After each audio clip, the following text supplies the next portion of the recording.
కంటికి మేము ఒకవేళ కనబడినా వారు మమ్మల్ని నమ్మరు నాయన అని ఈ కలియుగంలో మనకి స్వామి వారు చెప్తున్నారు.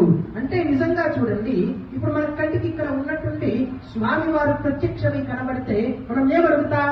₹1,00,00,000 డబ్బు కావాలి స్వామి, కేజీ బంగారం కావాలి స్వామి, మంచి ఇంద్రభవనం లాంటి ఇల్లు కావాలి, ఫెరారీ కారు కావాలి, ల్యాంబోర్గిని కారు కావాలి మనం అడుగుతాం. ఇంత కలియుగం అంతే, ఎవరైనా అంతే. అది కలి పురుషుడు మన చేత ఆడిస్తున్నటువంటి ప్రవర్తన. కనుక అందుద్వారా స్వామి వారు ఏం చెప్తున్నారంటే, విగ్రహ రూపంలో మేమందరికీ దర్శనం ఇస్తాము.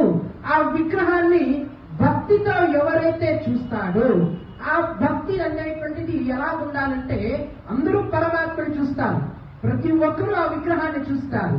కానీ లోతుగా చూశారంటే స్వామి వారి యొక్క ముఖం అనేటువంటిది నవ్వుతూ ఉందా, ఆనందంగా ఉందా, లేదంటే కాసంతసేపు ఏలాగా మనకి ఆ విగ్రహం కనబడుతుందనేటువంటిది గమనించాలి. అది గమనించాలంటే భక్తితో స్వామి వారిని తదేకంగా చూస్తూ ఉండడం ద్వారా ఆ ముఖంలో ఉన్నటువంటి ఆ యొక్క కళని మనం కనిపెట్టగలుగుతాము.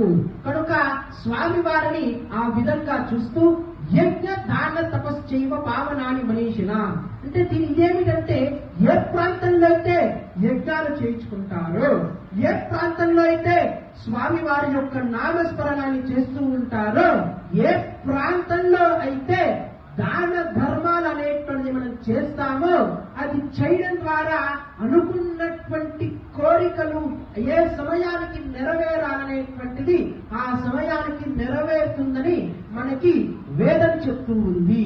కనుక స్వామి వారికి ఈ యొక్క అమృత రూపం. మనమైతే ఆహారం ద్వారా మనం ఆకలిని తీర్చుకుంటాం.